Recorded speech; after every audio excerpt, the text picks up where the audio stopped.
Miss,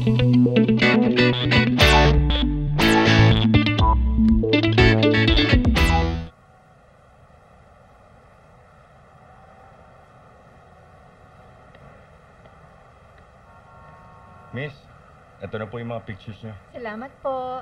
Salamat din po. Balik kayo uli. Sige po. Oh, hi, honey.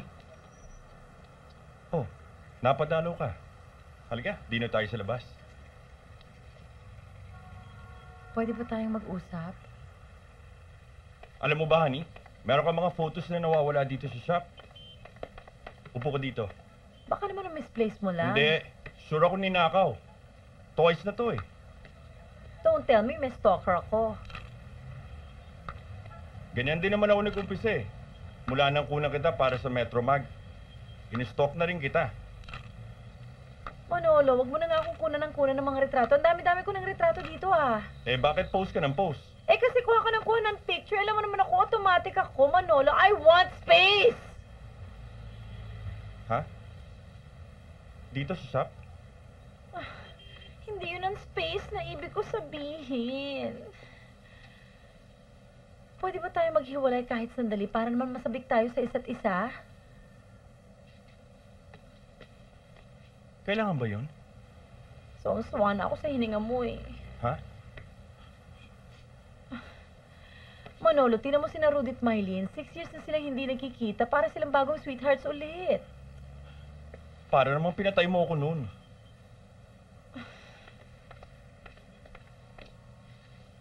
Separate rooms lang tayo.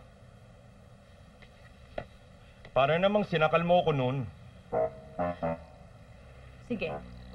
Magbabakasyon ako sa abroad nang hindi ka kasama. Kahit 2 linggo lang. Eh, para namang tinanggalan mo ako ng puso noon. Wala. Tingnan mo yung wallet. Dali, tingnan.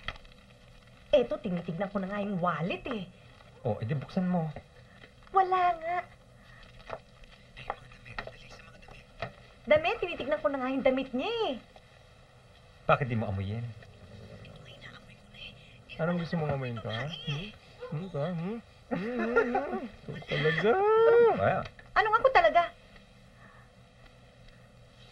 Alam mo, pasundan ko na kaya siya dun sa kabit mong pulis. Hoy, dahan-dahan ka sa pananalita mo, ha? Hindi kabit si Dante. Teka muna. Bakit hindi mo check ang cellphone? Cellphone?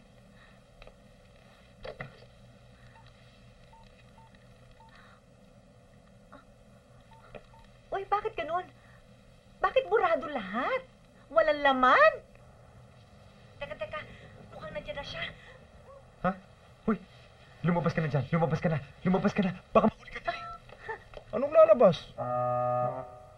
Hindi ah. Alam mo, honey, maski pulis ka, o dahil kaya sa pulis ka, alam mo, may pagka-bobacious ka. Bobacious? Anong bobacious?